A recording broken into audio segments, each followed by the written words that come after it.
Hello and welcome back to ISpeakSpokeSpoken. My name is James and today we are going to be talking about irregular verbs. I know they are usually a cause for people to be like, what? No, I don't want to talk about irregular verbs. But it's okay, don't worry. So we have the list of the top 25 irregular verbs today. So not too many for you to try and get familiarized with and just get used to them. Don't worry if you don't remember them all by the end of the video. Just get used to them and over time you will get it. And at the end of the video, we have a bit of a tip for you on how to learn them in a more effective way as well. So let's get started. So what is an irregular verb?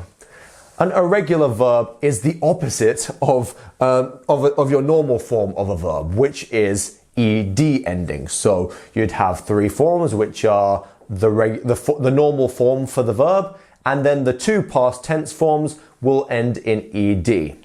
Whereas it's a little bit different when it comes to our irregular verbs.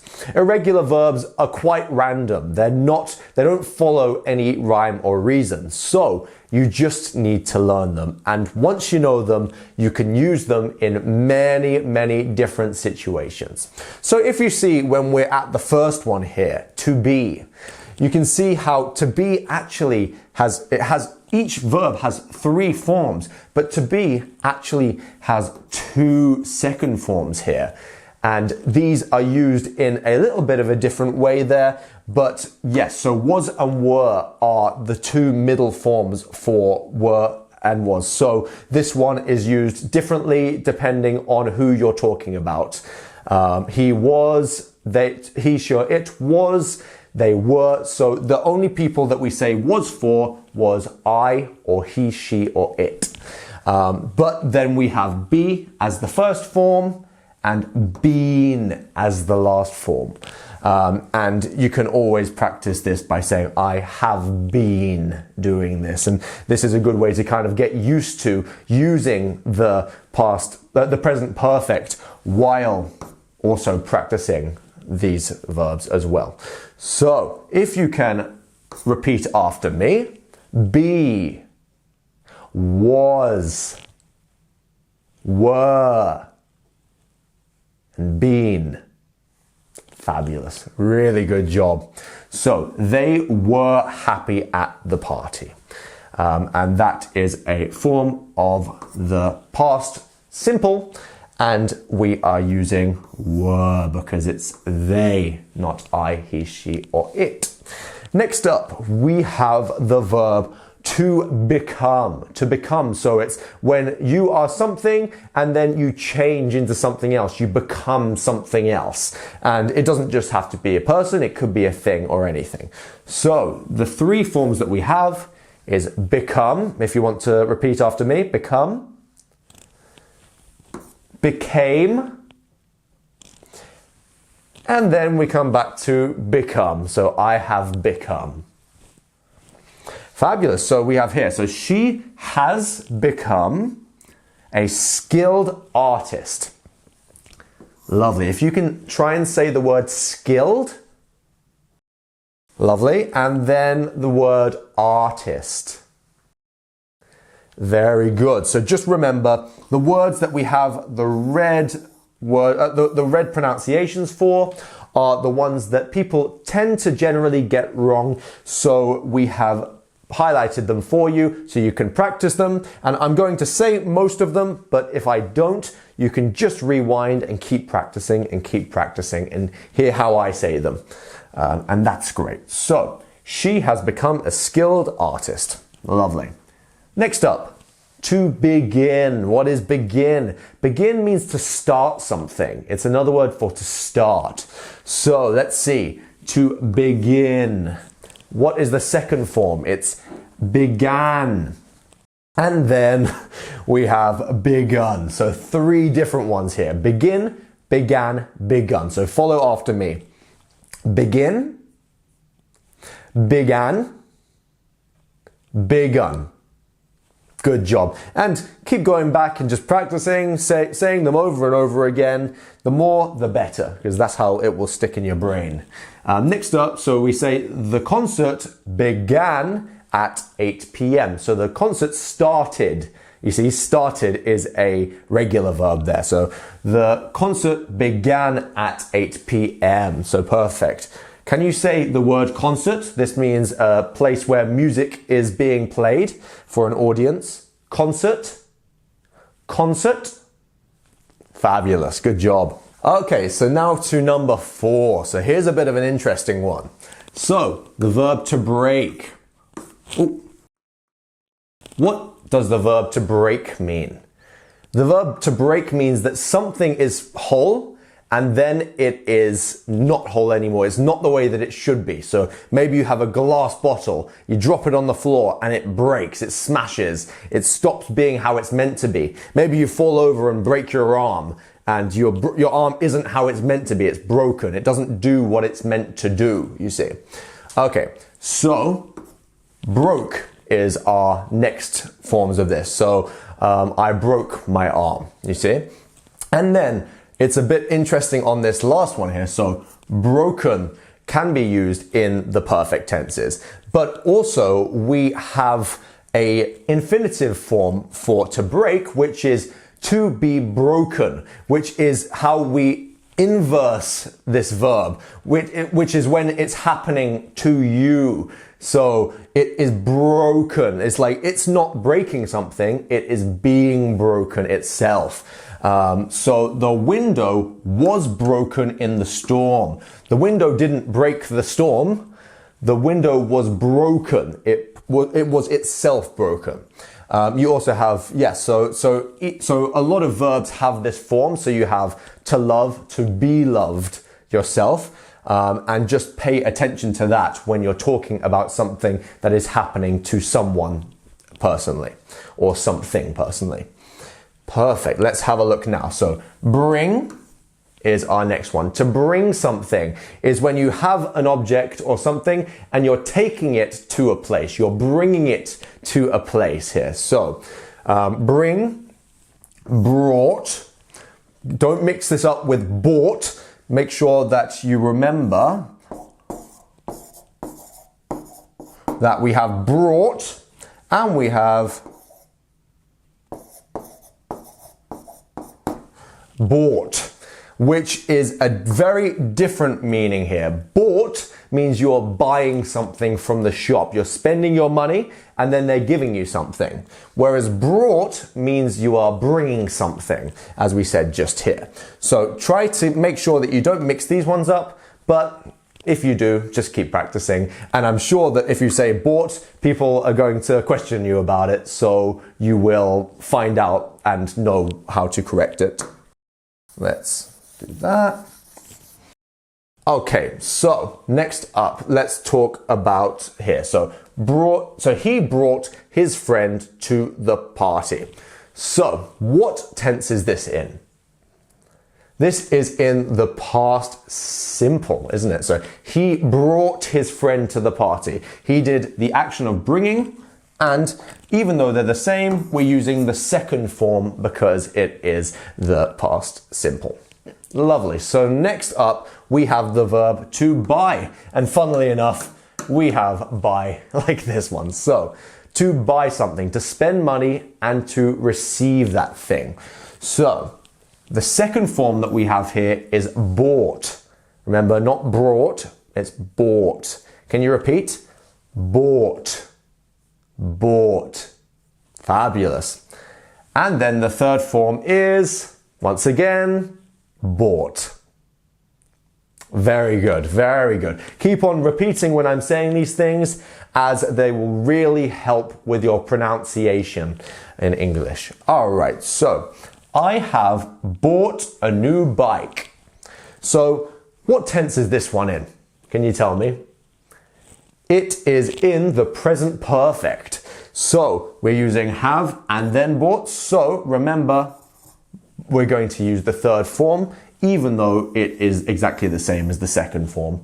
You just want to practice using that third form as much as possible when you are in a perfect tense. Lovely. Next up, we have choose. To choose something, to pick something. Choose, chose, if you want to repeat, chose. That's our second form. And then chosen. That's our third form, chosen. Fantastic. So she chose the red dress. And this one is in the past simple, isn't it? So we're going to use chose, the second form. We couldn't say she chosen the red dress. This just wouldn't be right. We need to use she chose the red dress. That is correct. Next we have come. So to go to a place, to enter a place. So to come. So maybe there's one place and you're going to it. So to come to that place. Next, so we have to come, which is our infinitive form. Next up, our second form is came. And then our third form is come. And yeah, so the first and the third form are exactly the same here. Just remember, came is in the middle there. Okay, she has come to understand the issue. So as you can see, we have has. So what tense are we working with here? Yes, we're working with the present perfect. So she has, you want to use the last one here. She has come to understand the issue. So try and remember that, and I'm going to keep on quizzing you on which tense is being used, as it will help you know which one to pick. If you look up at the top right hand corner of the video, you can see a link, and with that you can get all of the things that you can see behind me in this video, and also a quiz that you can take and let us know how you do. You can also get the same things down in the description below and click the link, and don't worry if you miss it when it's up there. Fabulous, let's carry on. Next up we have to do. To do is a very, very common word, and it's a very common word that people mix up because people use it all the time. So to do is our infinitive. Did is our second form. So can you say that? Did. Did. Very good. And then our third form is done. Done. So yeah, really practice this one because this is very, very commonly used. So you want to use this. So they did all the work by themselves. So this one is in the past simple, right? So they did all the work by themselves. You want to use that one, which is perfect. So next we have the verb to drink. So what is drinking first? Drinking is when you have a glass of water and then I'm drinking. So to drink is our infinitive form here. And then we have drank, which is our second form. Can you say that? Drank. Remember the quick ah? Drank. Fabulous. And then drunk. Drunk. Fabulous. Just keep practicing that. Keep practicing. So she had drunk too much coffee. So what tense is this one in? This one is in the past perfect tense, isn't it? So we're using our had. So she had drunk too much coffee, and because it's in our past perfect, we're going to use the past participle, which is the third form of the verb, which is drunk. Great. Let's now move on to drive. So, what is driving? Driving is if you're in a vehicle and you're steering it and you're moving the vehicle, you're driving the vehicle. Mainly we use this with vehicles that have an engine, something that you move through a motor or something. So, drive is our infinitive form for this verb here. So drive, drive. Amazing. Next up we have drove. Drove is our second form. So if you want to repeat, drove. Amazing. And then we have our third form, which is our past participle form, which is driven. Driven. Perfect. So let's have a look here. He drove home late last night. So this is in the past simple form, right? So he drove home late last night. And because of that, we want to use our second form of the verb. He drove home. You wouldn't say he driven home because we aren't talking about a perfect tense here and we don't need to use a past participle. Okay, now let's move on to eat. What does it mean to eat? I like to eat. Lots of food. So when you eat food, you know what I mean. So the infinitive is eat here. Eat. Amazing. Then our second form is ate. Ate. You may know the number 8, and it's the same word, just a different meaning. So you can practice it by saying that. And then the last form is our word eaten. Eaten. Amazing. So, I have eaten at the restaurant before. This is in the present perfect, right? Because we have, and we're talking about an experience.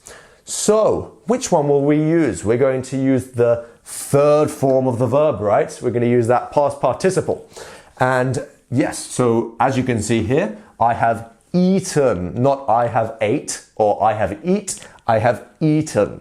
That is the proper way of saying that sentence. Next up, to fall. So, if I'm stood up and all of a sudden my feet were swept out from underneath me and I went onto the ground, I will have fallen over. So that is what to fall means. So something falls from a height. Okay, our main form of this is to fall. Fall. Great. And then our second form is fell. Fell. Perfect. And then we have our past participle, which is fallen. Fallen. Great. So let's have a look at what we have here. The picture had fallen off the wall. So this is in the past perfect, right? So we want to use our third form of the verb. The picture had fallen off the wall. Next up, we are going to talk about the verb to feel. So I can feel my shirt, or you can feel some emotions. So something that you can feel. There you go.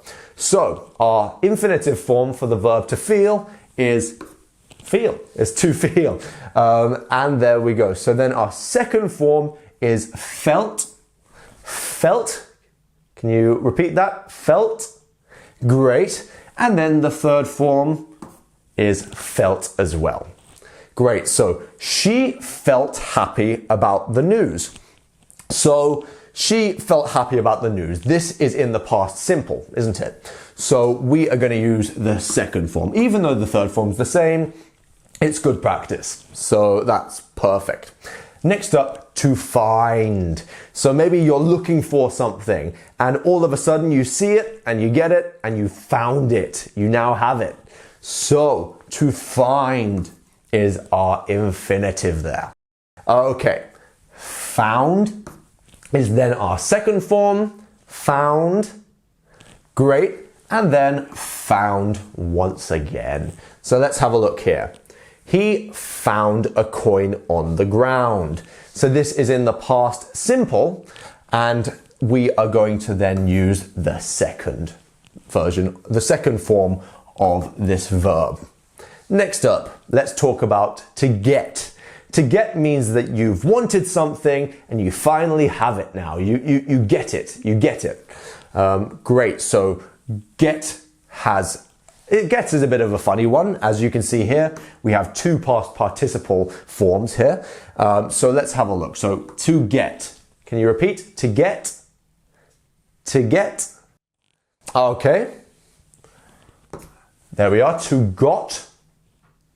Well, we don't need the infinitive. Got. Great. And then we have got or gotten for the past participle there. Amazing, yes. So lovely. Okay, so she has gotten better at playing piano. So what tense is this one in? This one is in the present perfect tense, isn't it? Because yes, she has. So we're going to use one of these two. She has gotten better at playing piano, or she has got better at playing piano. You can use both of those. Amazing. Let's have a look. To give. To give. What does it mean to give? So it means you have something and then you let someone else have it. So maybe at Christmas, you give things to other people. You give other people presents for Christmas. So let's have a look. Our infinitive form is to give. And then we have gave. Can you say that? Gave. Great. And then given. Given. Perfect. So they gave him a warm welcome. So this is in the past simple.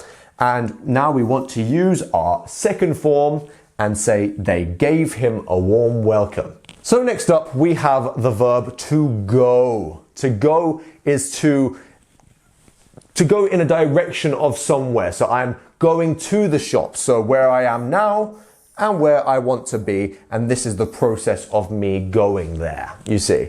So let's have a look at how we form the verb to go. So go. These are the three forms of the verb to go. So to go is our infinitive here. Then our second form is went. Went. Fabulous. And then gone. Practice along with me. Gone. Exactly. So here we have, we went to the beach. So what tense is that one in? That's in the past simple, isn't it? So we went in the past to the beach, and we're going to use the second one here because we couldn't say we gone to the beach. We would have to say we have gone to the beach. We have gone to the beach. There you go. So here you want go, went, and gone. Next up, we have the verb to have. So how do we use the verb to have, and what is the verb to have? The verb to have is to own something. When you own something, you have that thing. And lovely. So our main form for the verb to have is to have. And then our second form is had. Had. Great. And then our third form is had. Once again, had. Great. So they have had lunch already. So I want to point your attention to the fact that we have the verb to have twice here, but actually they're doing two different things in the sentence here. This verb is acting as an auxiliary verb for the sentence in the present perfect tense, and then this verb is talking about the ownership of the lunch. So they have had lunch already. And just remember that when we say a sentence like this and we have and then next to had, we tend to say the first one a lot quicker because the most important information is the had in terms of what you actually have. So they have had. So actually we sometimes say have instead. They have had. Or even some people will say they've had, which is how we shorten that down. But what is important here is that this is in the present perfect, and we're going to use the third form of the verb in this scenario. Next up, we have the verb to know. The verb to know is from to have knowledge. To know about something is to have knowledge about something. So we have the infinitive, which is to know. We have the second form, which is knew. So I knew something. Knew. Knew. Try and get that ny sound. Knew. Yep. And then our last one, which is known. We know that we don't have known because knew, and I know that it's the same spelling, KN, but we don't have the same sound. We don't have known, we have known. So it's almost as if it starts on the N, known. So our Example sentence here is, he has known the answer. So what tense is that one in? That one is in the present perfect, right? Because we're using has because it's the third person singular, he, she, or it.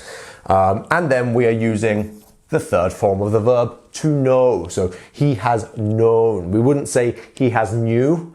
We would say he has known. Very good. Okay, so number 21. So to make, to make. People often get to make and to do mixed up because in some languages they're the same word. Here is the difference. To make is when you don't have something and then you create it. You bring something into existence, you see. But then to do is to do an action, is to do an action, is for something to be done. There you go. So that is the difference of to be made. And just remember, if you're speaking about something and you're trying to think of the difference between the two, just think, is something coming into existence here? Okay, our forms of make is make, which is our main form. And then our second form is made, made. Lovely. And then the third form is also made. Great, let's have a look. She made a delicious cake. So this is the past simple, and I know they're the same, but that is why we're using the second one. She made a delicious cake. Perfect. So 22, let's have a look at put. To put something. So maybe you have a box and you want to put something inside of the box. So the act of doing that is putting. You're putting it there. So put, let's have a look. We have put as our main form. We have put as our second form. And we also have put as our third form. So try and pronounce that. Put, put. It's a bit of an explosion from your mouth. Put, put. Great. So he put the book on the table. So he put the book on the table. So the action of the book being put on the table. And this one is in the past simple. So we're using this one, even though they're all the same. So he put the book on the table. Can you try and say some of these words? So book, book. Okay. And then table, table. Very good, very good. So next up we have the verb to read.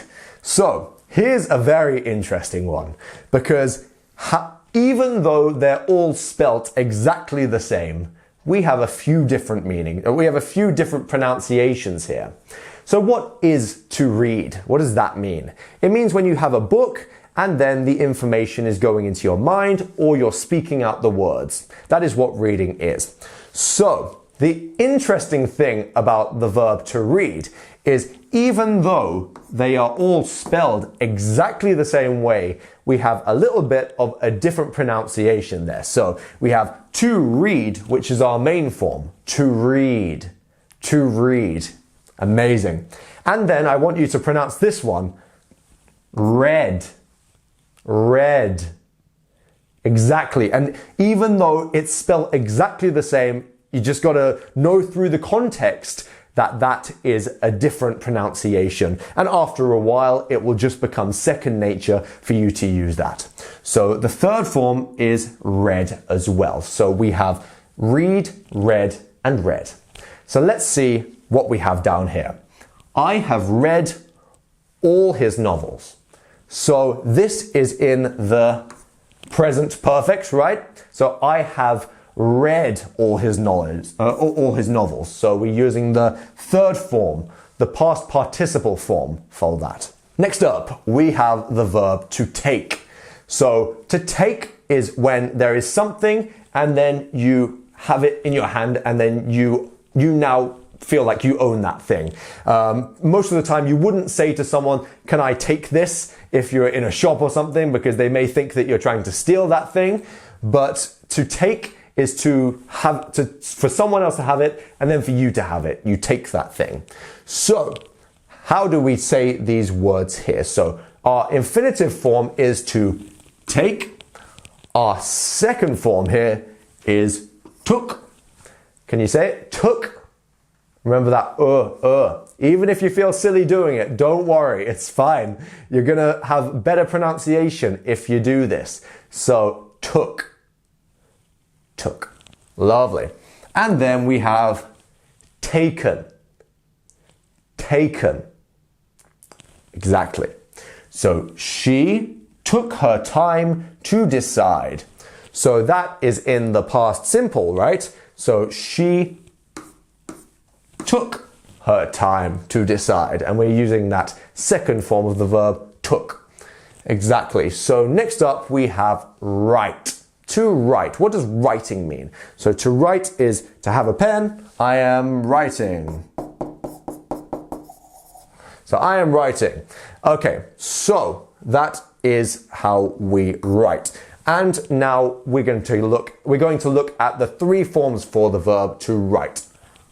We have our main form, which is write. We have our second form, which is wrote. I wrote the book.